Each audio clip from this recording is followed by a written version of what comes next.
All right, so today, as you're well aware from having read the title, it's leg day today. And legs are feeling good. Legs are feeling fresh, even though they were totally wrecked just 3 days ago. Now, they're ready to get a freaking beat down again. It's as though they're a bit hard-headed. Just getting whooped week after week after week after week. But I'm not to the point where I'm really almost ready to start doing a really heavy quad focus day and more of a hamstring lighter quad day, because I'm just not going that heavy on quads yet.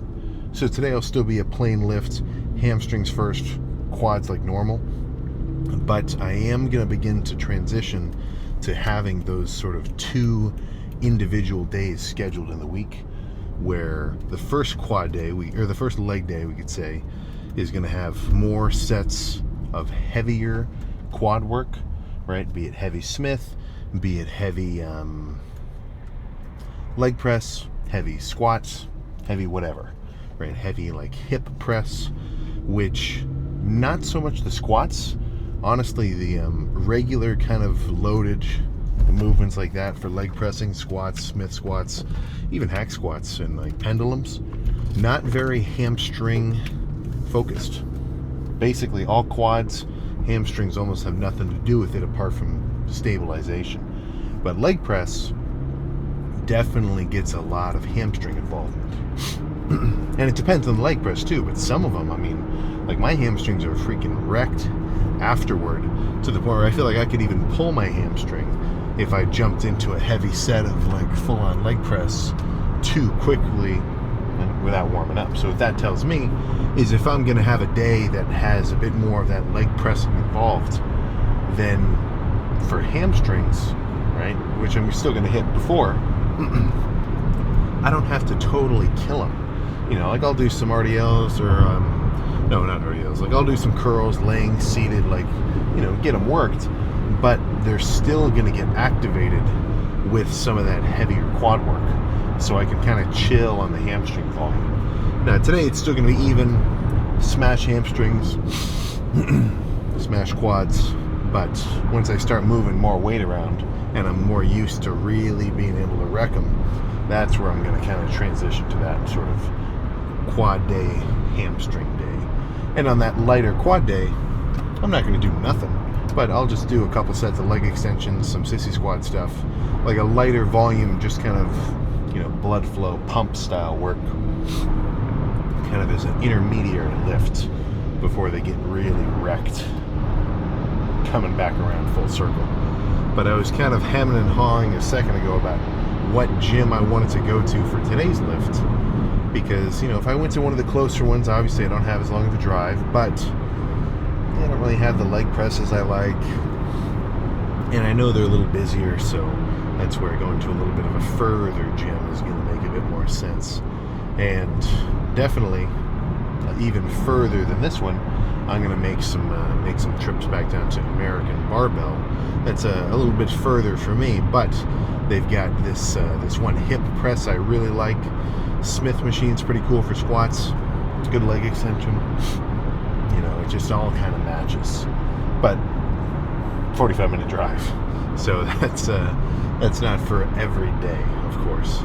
But I think no more discussing it. Let's just get day 2 of this off season started with what I hope to be a freaky ass leg pump. And by hope, I really mean I know is going to be a freaky ass leg pump. So let's get started. So last leg day started with single leg alternating leg curls. Same machine, but let's just start with some double leg action. And I think I'll be a little fancy with this first set. So I'll go halfway up, pause for a moment, so stopping the momentum of the weight. And then I've got to launch it up to the fully squeezed position.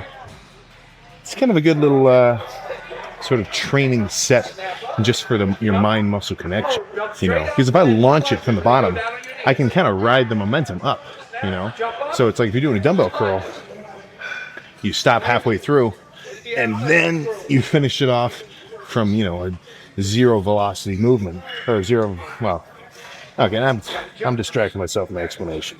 It feels good, and I'm going to squeeze extra hard. Let's just keep it at that. All right. Okay.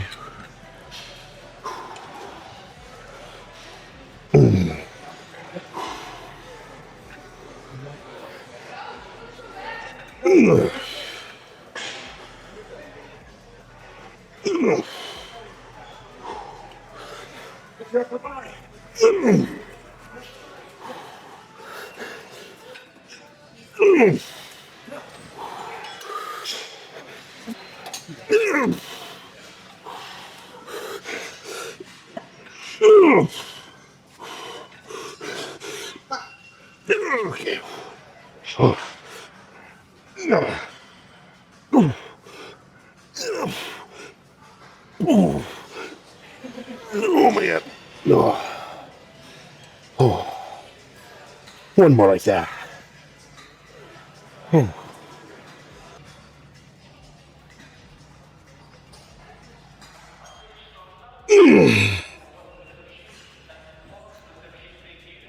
Yeah.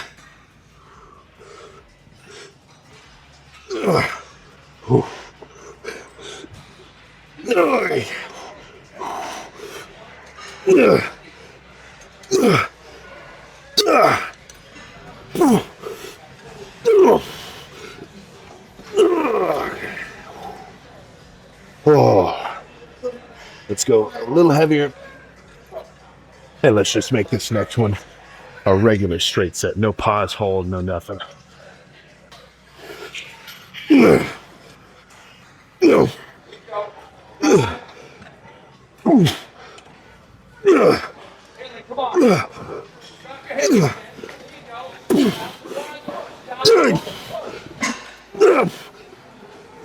yeah. Oh. One more. A little lighter, though. Oh, crap. Have some RDLs after this.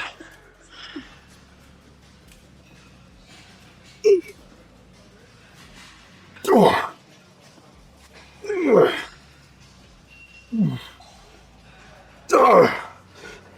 Oh. Oh, yeah. Oh. Oh. Oh.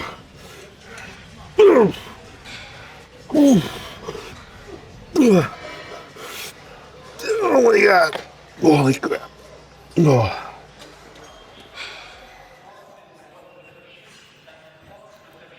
Oh my goodness. Honestly, let me think about it, but even just after those 4 sets, my hamstrings are freaking wrecked. Ooh. It's kind of up in the air. Will the next set be a leg extension or an RDL? I'll think about it. Give me a moment to breathe first. Let's get at least one in. I really do feel like my hamstrings are basically as thrashed as I can get them from those sets of lane curls, which I'm kind of building up my, you could say, muscular endurance back to regular bulking state. Because, I mean, fast forward a month of eating a bunch of food, 4 sets, even like hard to failure, won't be so damaging, or at least they won't feel so damaging as they do right now, right? Because I'm still only, well, really, I mean, what, is this day 2 of the bulk? Obviously, I've been chowing down to some grub the last week, but now is kind of where it actually begins. But either way, I'm sure volume will increase slightly, but that's not the point. A workout's no better if you do freaking 10 sets versus 5. What I really want is just be totally thrashed at the end of it, no matter how many or how few sets that takes. But I think just one squeezing nasty set of these, actually one squeezing controlled set of these RDLs would be quite nicely. And we can switch to the real portion of this lift, which is quads.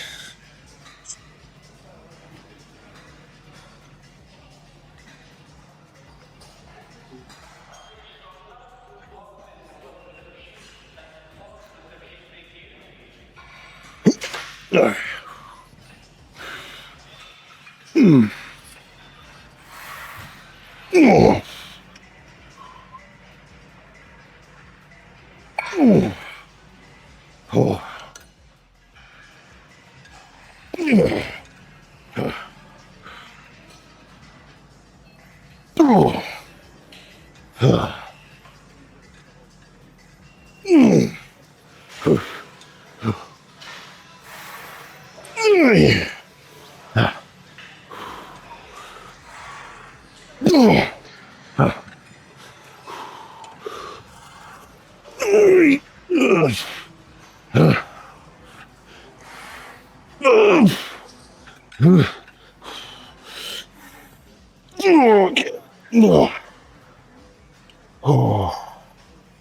started to feel a little glutes and lower back for those last 2 reps. Whew. But that was nice. Let's move on. I have warmed up by doing light extensions. A little heavier, a little heavier, a little heavier. And I think 180 is about my limit, where it still feels pretty good, but I don't feel like I'm overdoing it, you know? Like I've tried doing the stack before, a single leg, and I mean, shit, I freaking pulled my, like, adductor. Or no, what I'm saying, hip flexor.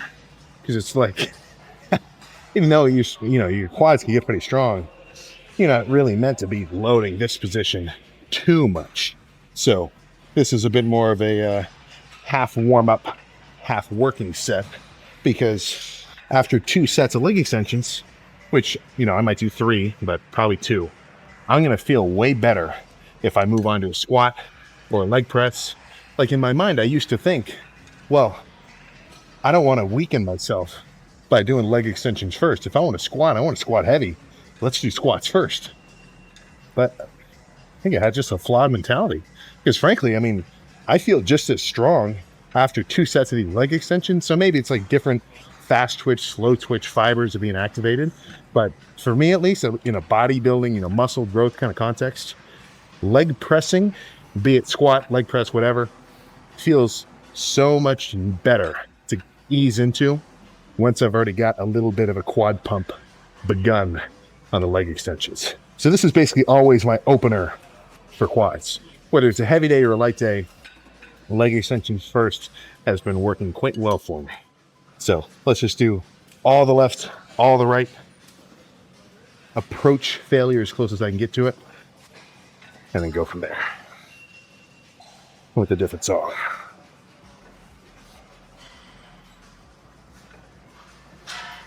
All right, come on.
Yeah, let's just stick to the same weight for this next one.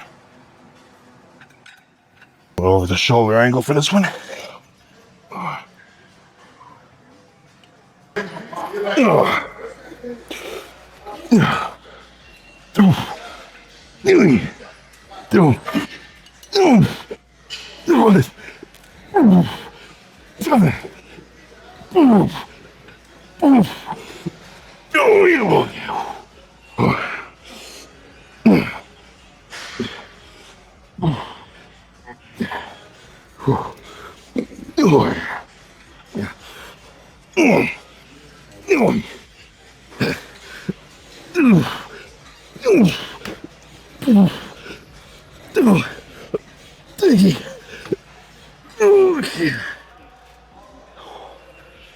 Oh my goodness.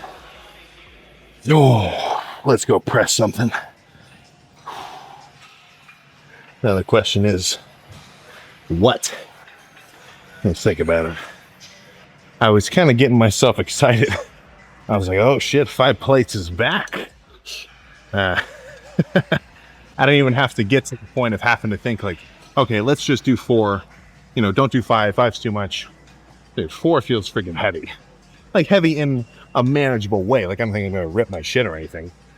Not that I'm trying to put that energy out there. But these, like the 2 feeler reps I did with this before, easing up from 1 plate, 2 plate, 3 plates, this would be a good working set. Now, of course, with any shoulder loaded leg press in squat form, I want to keep my back straight and I don't let my lumbar curve over. That's where you really ask for trouble. But even if something did go awry, which I really don't think it will, that would freaking surprise me, I can get the safety set up. Even on a Smith, man, you gotta be careful. We've seen far too many squat-related injuries and worse. Not cool, right? Throw some safeties on. You never know what can happen. But I know what's about to happen, and it's me going fucking absolutely crazy with a 20 rep set of squats.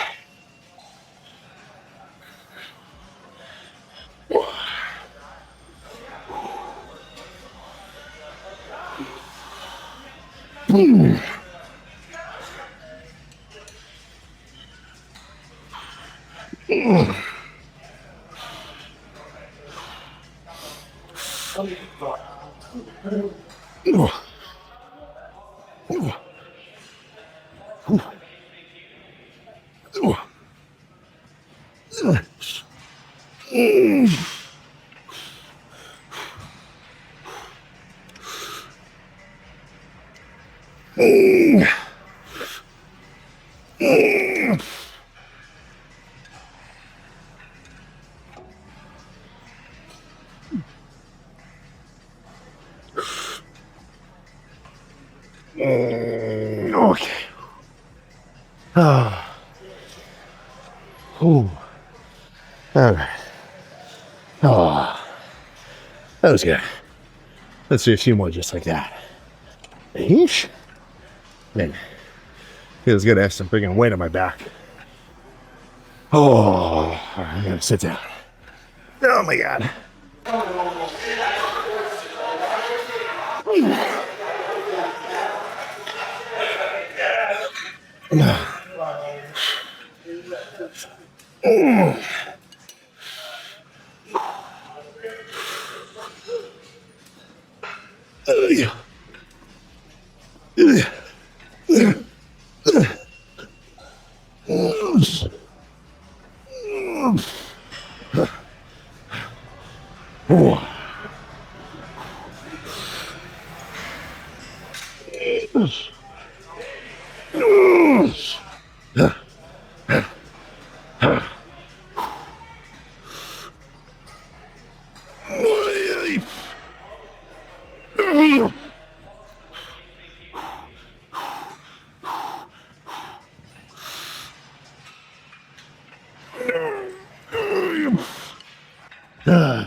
Oh my God.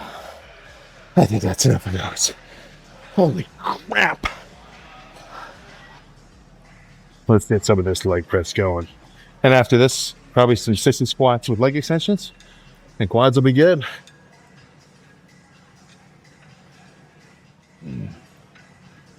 Oh. Whoops.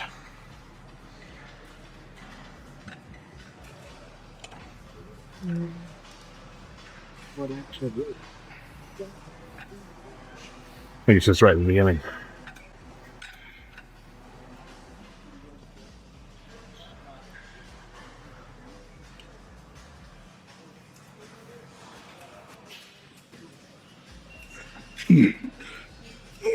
Okay.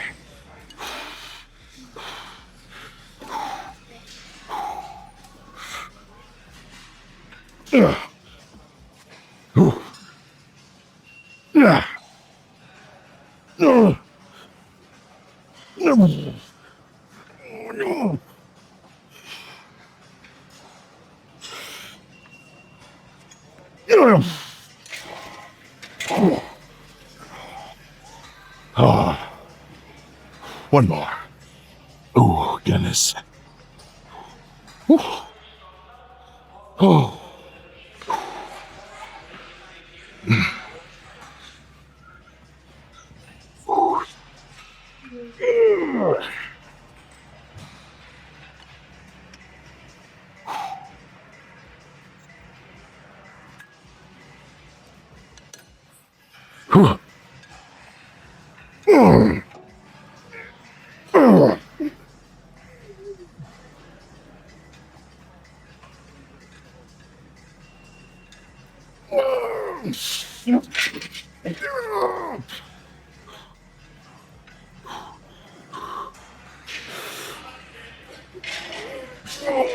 Okay.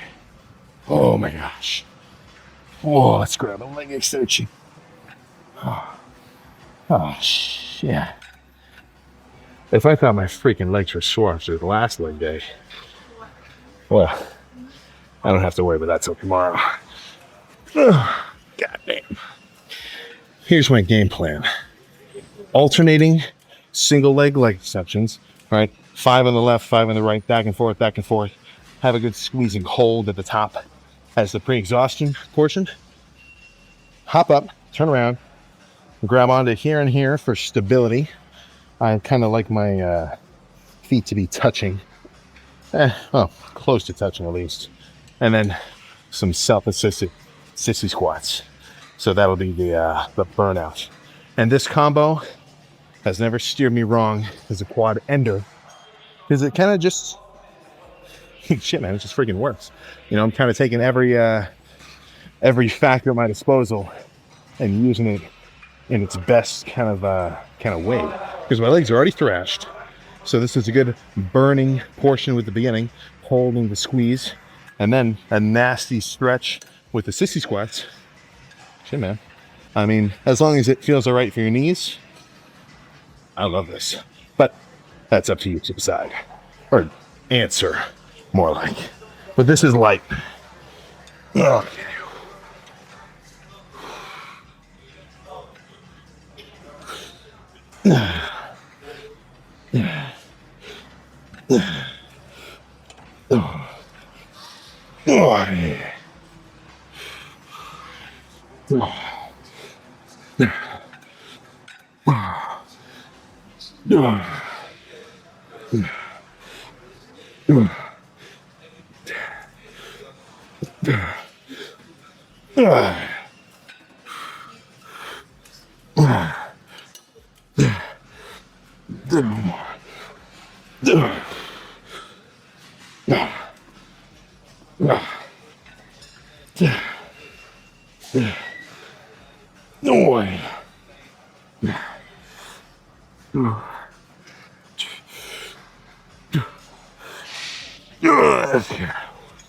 Oh my goodness.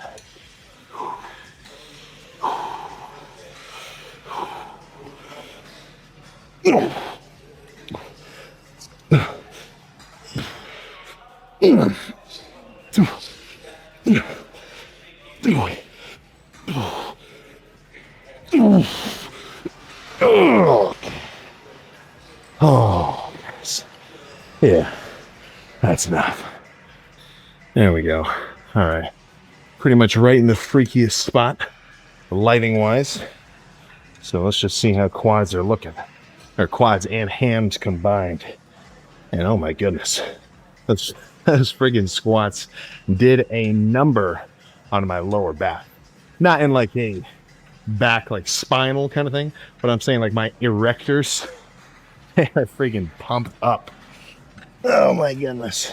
So legs feel more than freaking bulbous, especially with those sissy squats. I mean, even like getting down into the hole, I feel like the only thing stopping me from squatting any deeper is just the quad tension that's kind of built up. But vascularity has certainly taken a hit over the last few weeks, but overall carved up fullness as well as strength is more than bolstered to kind of counteract that. So I'm not particularly concerned, because I mean, shit man, it's just the nature of bulking, right? So if you're too afraid to get a little softer, I mean, you know, stay comfortable doing lean. But this is something I said to a crew a little while ago. Lean is cool, but lean is not law. right? So for me, at least with, my current state of doing things and everything else, the kind of bulking up, cutting down approach has worked rather freaking well. So that's kind of what I'm going to stick with. But hey, man, if you love being a freaking, diced 180, you're better man than me because you're where you want to be. I've still got some time. I need some more freaking mass on my frame, muscle wise. But all done. Let's pack this shit up, get in the car, go home. I'm hungry, but I'm also tired. I'm going to see if I can go to bed extra early tonight, get my sleep schedule back in order. Not that it's that bad, but it can always be better. All right. Feeling good. And by feeling good, I mean when I squatted down to pick up my backpack earlier, my legs were like shaking like they were going to give out. But after a leg day, that is a good feeling. That is what you're aiming for. Very nice. So I'm I wouldn't be surprised if I make next leg day hamstring focused, because I went a little harder on quads than I kind of walked in expecting to. But overall, I think I pushed it just hard enough, but I didn't overdo it. Didn't let my ego take over to the point where I pulled anything or went too heavy too soon or like felt something weird on my whatever. No, that was good. That was a good hard freaking leg day. And now I can just relax a little bit. I can just kind of chill. And I just kind of realized I haven't really talked about the post-show, post-competition catharsis. That was freaking fun, I mean, it was getting a little tricky at the end. Like I remember I was talking to Mark about it when I was when it was one day out from show day, like the check-in. Or actually, no, maybe it was 2 days out when we were in Vegas. I don't know. It was like, but right when it was kind of, let's just be real, right when the suck factor was sort of hitting the hardest.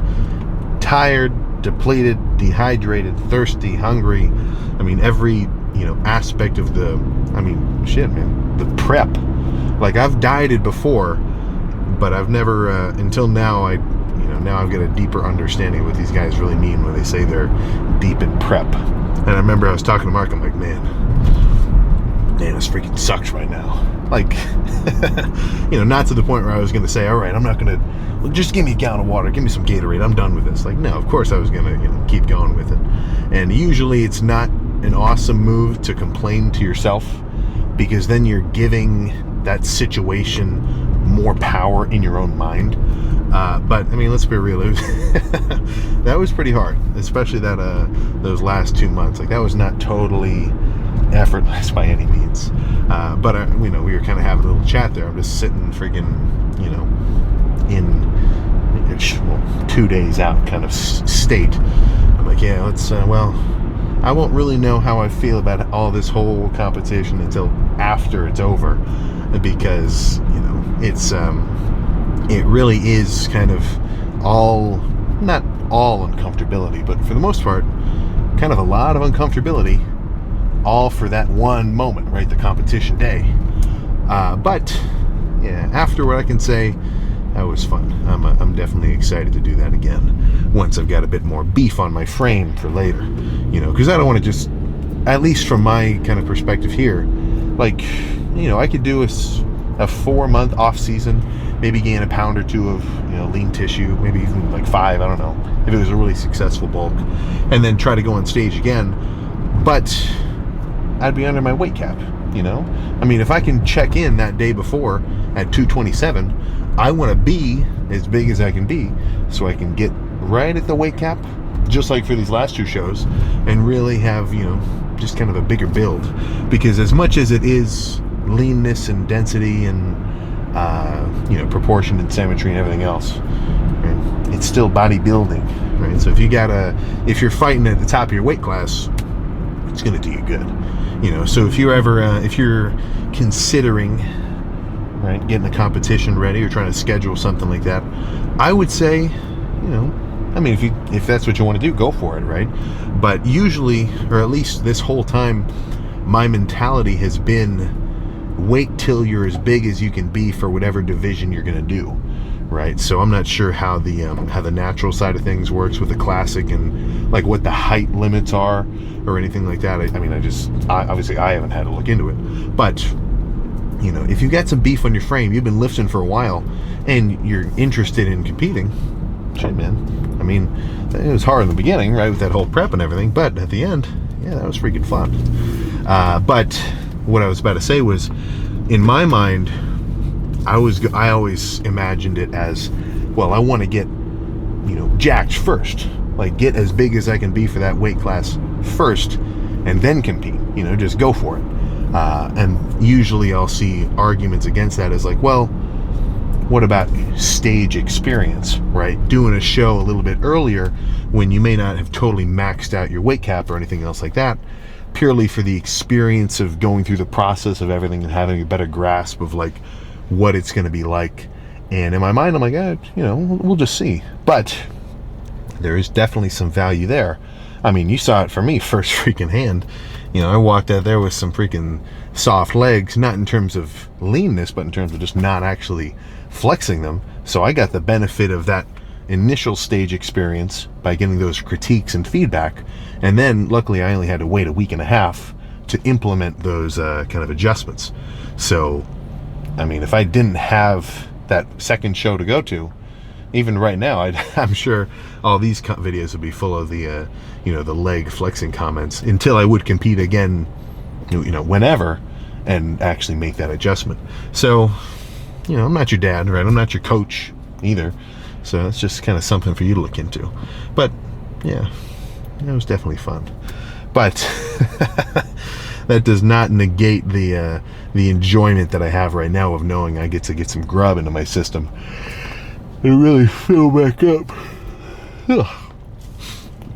Because as much as the competition side of things is sweet, shit, man, that's only a tiny proportion of all the kind of stuff that goes into it. So for me, I mean, the enjoyment I get from these bulked up, carbed up lifts where I can really push it, really throw some weight around, the only thing keeping me from going harder on a set-by-set basis is simply as hard as I can take these sets. You know, because if I'm full of carbs, I'm fresh, I'm strong, I don't have any random tweaks or anything. I mean, if I grab the 60-pound dumbbells, only one thing is going to stop me from getting one more rep, and that's how hard am I willing to, you know what I'm saying? And that is the fun part. That is most definitely the fun part for me, right? So that's what I'm kind of excited about right now. Got to cross a couple lanes here. So, yeah. But that's kind of just the nature of my my sort of overarching progression. Get some more mass built up first, and then we can see Sam oiled up with what I hope to be an extra 10 pounds of lean stage weight whenever that happens. That is most certainly not planned yet. I'm not even thinking about that for quite a while. But yeah, so starting calories. I mean, I've kind of been eating whatever. Like I've been making sure I hit my protein goals for the day. But in terms of actual like macro counting, I mean, this last week I've kind of just been eat when I'm hungry, don't even sweat it, which is definitely only because I've been kind of getting back into a normal state of things. Like even when I'm bulking, the calorie counting is still kind of crucial to making sure I can gradually increase my intake, you know, up at 300 calories every however many weeks, and continue to make smooth weight gain. But starting calories, at least on average, that I'm going to stick to is about 3,000. That's what I'll start with first. And I'm coming off of, you know, doing months of like 2,200. So even though, I mean, for somebody, I mean, goodness, for somebody walking around at 250, you know, 3,000 calories, honestly, it goes down pretty easy. But since I've been used to running on, you know, such low amounts, it's going to take a little while to build back that sort of requirement. Like, there's no point for me to eat 5,000 calories in a day, especially right now, only in the beginning of this bulking phase, because I've been used to running off of 2,200. You know, that big of a jump that quick would not suddenly mean that I'm gaining like pounds upon pounds of muscle per day. All of that excess calorie surplus mean, odds are a big chunk of that's just going to be stored as straight up body fat nearly instantly, right? Which totally sucks. I mean, that's the body fat gain from a bulk is simply a side effect, right? That I'm trying to negate, or at least minimize, right? So starting at 3,000, 250 grams of protein. I think I set it to like 80 grams of fats. I'm going to try to go a little lower fat for this one. Some days I'll get it upwards of like 200, 250 grams per day on these last bulking phases. So this one I'm going to make a little bit more kind of just specifically carb heavy. And then starting with, I think, 300 grams of carbs. And that adds up to just about 3,000. I think maybe like 3,020 or something. But that's going to be what I'm starting at. So I'm going to stick to those numbers for the next, well, you know, probably 2 weeks minimum, maybe 3, just to see if I can see a little bit of a trend beginning. And you know, so I was 251 this morning. I still might be holding on to a little bit of water from the post-show kind of rebounding sort of effect. So I'll see how it kind of changes over these next 2 weeks. But if at 3,000, I still float around like, you know, 251-ish in the morning after I've gone to the bathroom, like on average for these next 2 weeks, then what that tells me is, all right, 3,000 is a maintenance. Let's up it a little bit, and I'll probably jump it up to you know, probably 3,300. I think I'm only going to increase in increments of 300 calories this time, which would be 75 grams of carbs. Historically, I've made jumps of 500. I think that might have been a little too quick, because for me, I mean, as much as I can eat, once I start getting to like 5,000 calories a day, 5,500 calories a day, shit, man, that's freaking hard. And not only hard for me, like subjectively, but hard on my system, in the sense that I can't keep up with it. Like my appetite gets totally crashed. So with this one, I want to increase calories gradually and evenly, and just make sure I've got a steady state of weight gain slowly, not too slowly, but you know, slowly-ish, right? So I can try to maximize my lean tissue accrual without putting on too much body fat. So I want this to be my best bulk ever, but I also think I want it to be a little bit of a leaner bulk as well, right? Because you're definitely right. I mean, when we look back at the like at all the body fat I had to peel off from the last bulking phase, I mean, you know, I was pretty big. I was definitely bigger than I am right now, muscle-wise, but I was pretty soft too. Like I was not afraid to put some freaking blub on over that last bulk, and I think there's a way I can do it where that's not so necessary, right? So that's sort of my logic here. I've got a couple of goals, right? Cleaner diet, right? Like I want most of these carbs, especially as I really get into the thick of it, to be much more simple. I'm talking oatmeal, rice, potatoes, cream of wheat. Now, I mean, I'm not gonna lie to you, I've got a bowl of Cinnamon Toast Crunch in my cupboard, but I'm not eating like 4 servings at once. Like I'll have a serving, right, on occasion, but I want my ratio of, like, you know, we could say clean food to shit food, or junk food rather. Honestly, I kind of I've been saying 80-20, like 80% clean, 20% but fuck, this semi just tried to freaking totally cut me off, man. Damn, not cool. But I've been saying 80-20. I think that's even too much, right? I want this to be a little bit more freaking controlled, right? Because with anything, I mean, in a sense, I'm basically doing an experiment right now, right? I'm saying, okay, if I eat this much food, train like this, you know, increase calories like this, maintain my cardio, you know, if I do this entire bulking routine, then what will happen? Right? A little bit of a classic if-then sort of situation. So the more that if situation, or the if side of things, is controlled and consistent, and there isn't as much variability to it, the more accurate that the data I'm going to get from that experiment would be. Right? So I'm sure that these full day of eatings will look rather different than they have historically. I mean, especially going back like a year and a half when back when I was still at school, at that school apartment. Yeah, those yeah, it should look a little more night and day-ish. And you know, it's just a matter of the situation that the cleaner food goes down easier, goes through me easier, isn't going to stress out my system as bad.